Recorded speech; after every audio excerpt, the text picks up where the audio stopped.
The Joe Rogan Experience. I mean, the first time I heard of a sex robot was probably maybe 10 years ago. And it was this video, and a bunch of people, I was in graduate school, sent me this video because I knew I was studying sex. And it was, I don't know if either of you, Jamie, have seen this video, but it went viral, and it was this early version of a sex robot, but it was like the silicone face with a wig. And I'll say she was eating a banana, but she wasn't actually eating a banana. And it was basically like this head attached to a broomstick and had a sheet over it. And so you couldn't see the rest of the robot. You just saw the face of it, but then the manufacturer shows you it's just like a broomstick. So what I thought was interesting is that even though it looks so hilariously bad, that there was obviously a market for it because so many people were interested in looking at this video, and also that people were buying this product. But now you fast forward, I think it was like 5 years ago, there was a huge, I would say, not moral panic, but there was a lot more discussion about it. They said the robots are coming. I don't think the technology was quite there yet. I wrote about it quite a bit at the time. And now they're saying in probably another year or two, it's going to be really coming in terms of the popularity that these robots are going to be incorporated into everyday life in some cases. Because when I think of social media, the internet, AI, like you said, is becoming so mainstream and so ubiquitous.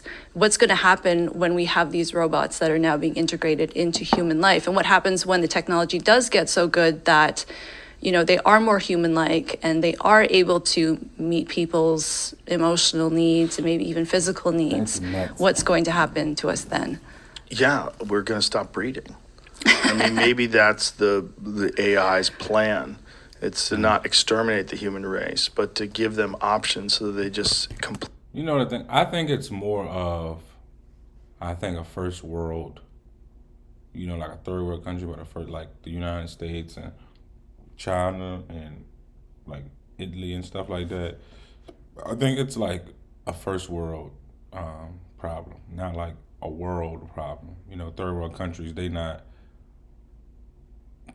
gonna have this issue. They're not gonna have a sex robot issue. Like they have a food issue, like they're hungry, they have a water issue, they have a housing issue. So I think even like AI, I think everyone talking about like it's a world problem. No, it's not. I feel like the same thing like when you hear about these people on the Amazon island, in the Amazon and on like islands like these hunters and gatherers or whatever, like they don't have they're not worried about their house, the lights. They're not worried about any of those things.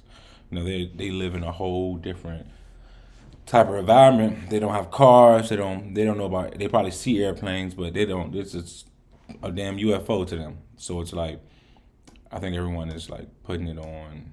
It's a world problem. It's not a world problem because everything's happening at the same time. So. Completely stop reproducing, make the options far more attractive. And in a way, we've kind of done that, like with video games, and video games and just being online. I mean, I'm sure you've seen the statistics of how many people are single today and how many men have gone like more than a year without any sex. Yeah, I have the stats here. It's like 30% of male millennials and 20% of women. It's wild. Yeah, that's a lot. It's crazy. And what is taking the place of them going out and trying to find a mate?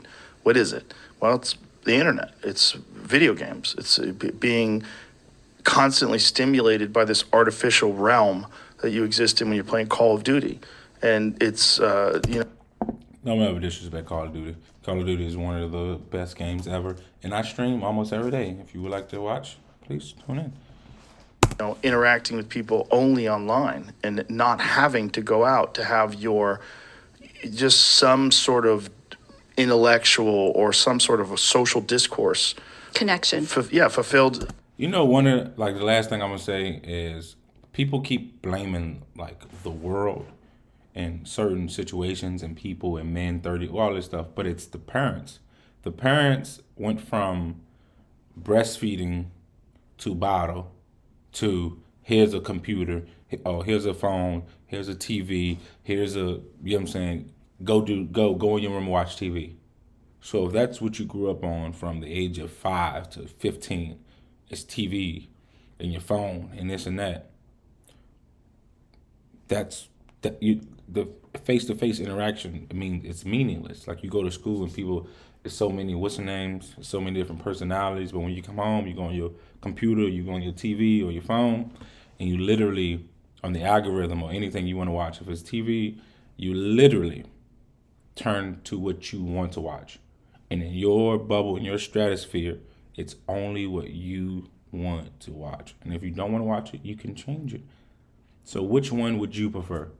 Would you prefer being in the world where a bunch of different personalities and anything can happen to you and it's just so much? Or you want to be in your house to yourself? Boom. For the most part, guys gonna want to be in their house. A lot of women want to be out and show face, but there's women that don't. There's guys that don't want to be in the house, and there's guys that want to be out and show face. I think it's just, I blame the parents, man. You blame the parents, you blame the government for making people work so hard. When they come home, they just don't want to be bothered. They don't have time for their kids. They're working so much. They just putting their kids in whatever, and they just want to feel like a human. So I feel like it's the system, it's the system. But people blame everything else, but it's the system, the government system. Like, imagine if we didn't work so much, right? So if we didn't work so much and say it was only like 2-day work week, that's it. The other time, what are you doing? Probably spending with your family, you're enjoying yourself. Say your bill is not that expensive. The housing it doesn't cost that much.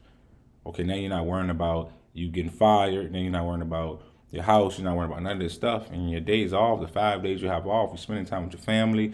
Y'all taking trips probably. Y'all just enjoying life, having picnics, cooking out, enjoying this family.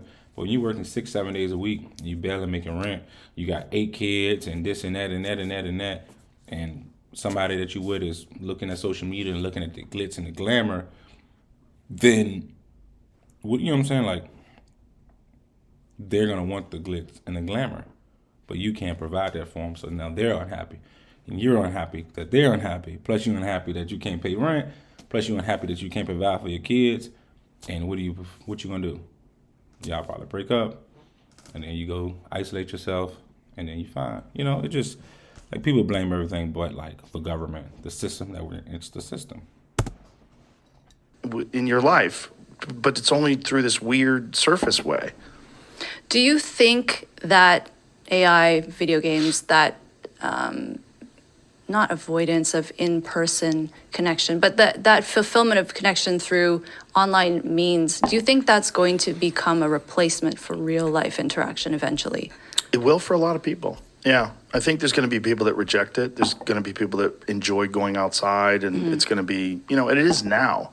It's a thing where, people post on their social media, they're out hiking, and they're giving people advice like, hey, put your phone down, go out, experience the real world. But, in a lot of cases, it's falling on deaf ears because it's not as fulfilling for people that are, very uncomfortable with social situations now. And I think young people in particular, are more and more uncomfortable than ever before in those types of situations because they don't have any experience in them anymore. And they're just, most of the time, they're not interacting with people. My real fear, my genuine fear, and I don't even know if it's a fear, my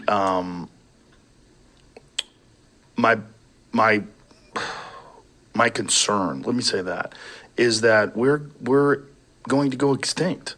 Like, that we're going to be replaced by an artificial life form. And I think that is probably what we do. I think it probably exists elsewhere in the universe as well, that we find out that the confines of biological beings and the limitations of their ability to evolve physically, they're so slow to adapt. To go from a single-celled organism to a professor at Harvard is a long fucking slodge through evolutionary history. It took a long time to get to this point. But to go from an Atari Pong computer to artificial general intelligence is only a few decades. It's very quick.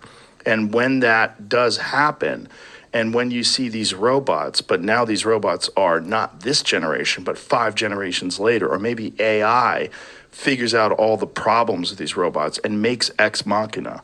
When you get like that, who's the woman, the really hot lady? Alicia Vikander. Yeah. When you get one of those, That was an amazing movie. Amazing movie. So scary. So scary. And I think that's coming. I mean, I think when that movie came out, that was like sort of like abstract, like, oh yeah, that's not really going to happen. But now I'm That's like, what I used to think. I thought, no, this is like, it's overblown, but I don't know now. I don't know now either. I think it's happening. I think it's going to happen, and I think it's what the human race does. And I think that's why we have this insatiable thirst for technological innovation. That it's like literally hardwired into us to build something better. So, I mean, I would love to talk to more people who are in the industry working on this stuff, because I know many people, they're doing it secretly and hiding because there is so much stigma around doing anything with an application to sex or sexuality. So people I've talked to who work in technology, they will usually have one business that is, doing really well, that's forward facing, and then they'll usually use that same technology in the sexuality capacity, but that side of things they don't really advertise, and they don't really talk too much about it. Unless it's with someone like me, they know they trust me, and they know that, I'll talk to people off the record, even if they prefer that confidentiality. But I'm just curious to understand, what is it like working in that industry, and what direction is the technology going in? Because I consider myself to be pretty open-minded, and I just want to understand what's actually happening and what's going to be the result of that. Because you see people who were really upset a couple years ago saying like the robots are going to increase sexual violence, they're going to make people objectify women. And I do think that for people who already have those views about women, maybe they might be a little bit more not so nice, but I don't think the average person is going to be turned into this horrible monster because of this technology. But, now it's becoming so mainstream. I don't know. I'm always open to changing my mind as well. So I'm curious to hear what people think about it. Well, don't you think that? I mean, I think it becoming mainstream as well. Like, and this is my final thought on it. It's like a sex robot becoming mainstream is no different than like porn. Not everyone watches porn, and porn is a first world problem. Third world's not worried about porn. So even the robots and things of that sort, I think it's some people play games and some people don't. I think robots and AIs are a rich person problem, and I don't think that it's as big of a problem as people say it is. Just like COVID, the things that happened during COVID, but I was working for FedEx or Amazon and things like that, and living in Atlanta. So if no one was wearing masks and I wasn't on social media, I couldn't tell a difference, because most people weren't wearing masks in Atlanta. I didn't know. You know what I'm saying? There's certain things, if the media isn't broadcasting it, then you just don't know. Like AI and all this and all that, I think it's something that's going on, but it's what they're doing in my mind. What I think they're doing is just programming you and getting you ready for it when it comes, getting you ready. They've been saying for the last 10, 15 years or 8 years, robots taking over all the manufactured warehouses. It's gonna come. It's gonna come. So they told you 10, 15 years ago. And now the AIs and all this and all that, sex robots, all this. So when it's finally here, you can't riot and go crazy, because they already told you 15 years ago. So if you lose your good job because of a robot, they told you already. So I think it's more of a warning, and they just pushing out little by little a warning to butter you up. But in all, I think the universe and it balances itself out. So if it feels unbalanced, then it's gonna shift back to where it needs to be. I don't think it's a problem, but what do I know?